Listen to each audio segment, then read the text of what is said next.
What's up, Cloud Gamers? Welcome to the Cloud Gaming Extreme channel, your destination for all things cloud gaming. Today is Sunday, and that means only one thing: it's time for another cloud gaming news recap. This week, Stadia announced 5 pro games coming for the month of August. Control Ultimate Edition landed this week, and you still have time to get in on the free play days with Marvel Avengers and Olympic Games Tokyo 2020. 5 more games are available on the Xbox Cloud Gaming Beta right now, including The Ascent.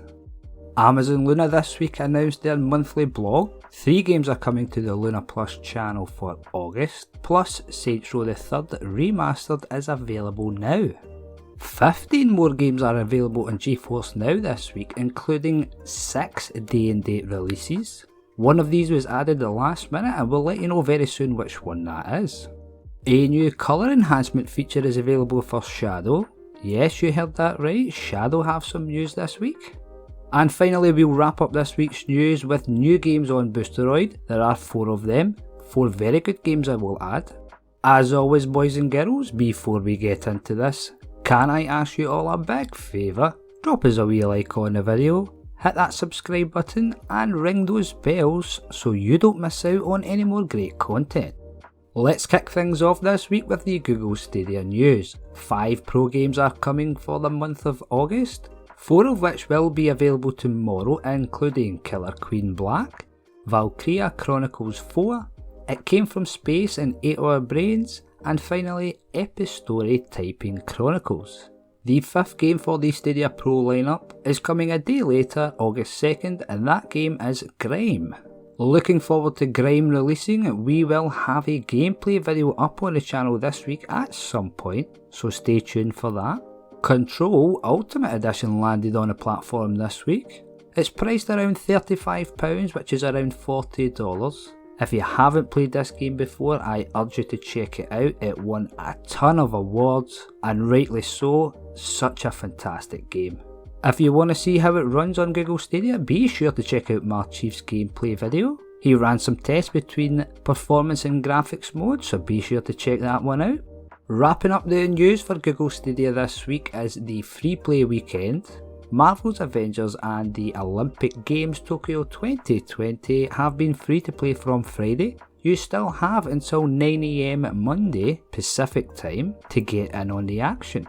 Remember though, this is available to Stadia Pro subscribers only. 5 more games were made available on the Xbox Cloud Gaming Beta service this week. Blink's The Time Sweeper and Crimson Sky's High Road to Revenge were made available as part of the 20-year anniversary celebrating Xbox. Haven't had the chance to check any of those games out just yet, so if you have, let me know how you got on in the comments below. July 29th seen 3 games land all at the same time. First up was Lethal League Blaze, and then we had the beautiful looking Omno, and finally the very highly rated, much talked about, The Ascent. I know a lot of you have been having fun with this game. It seems to be running really well, so let us know how you got on.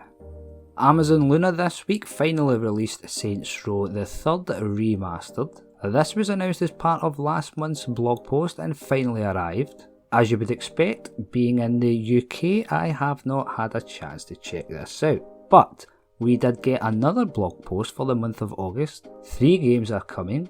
First up we have Hoko Life, followed by Open Country, and finally Bridge Constructor Portal The Walking Dead.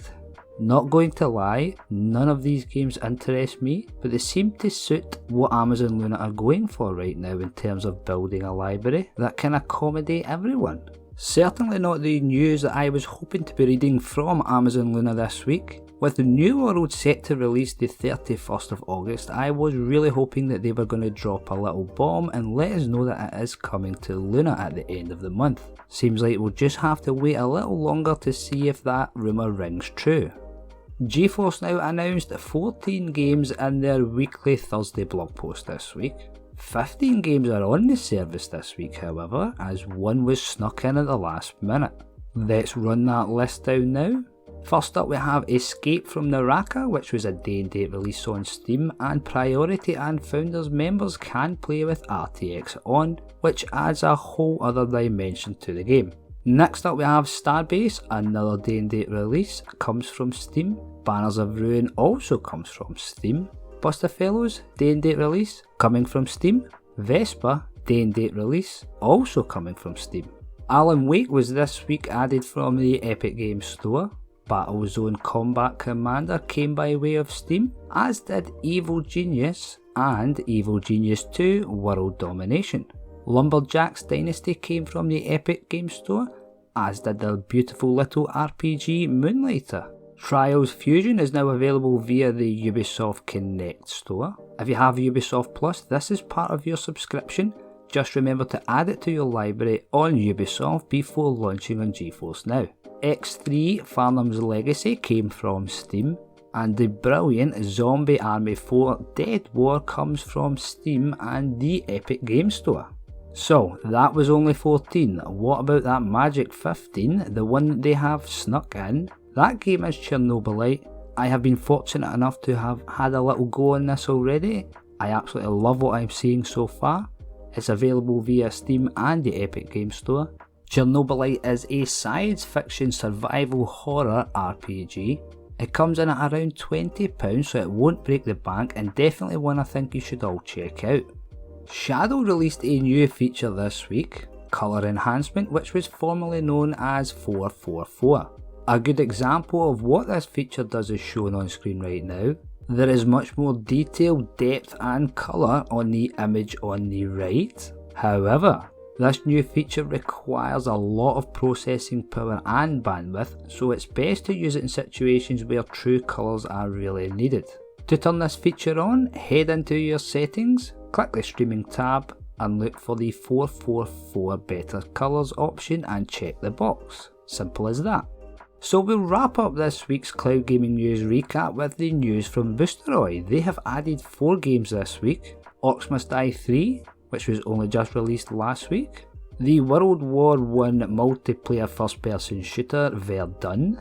Chernobylite, as we just spoke about. And finally, again another one that we've spoken about, The Ascent. Quick heads up for you Boosteroid users out there like myself, I have been using the Windows 10 Beta PC client this week, and compared to the browser, my quality is so much better. If you have access, please go and check that out. It's been really good for me, so it might help you. Folks, it's been another fantastic week in the cloud gaming space. Some absolutely fantastic games are available across all services.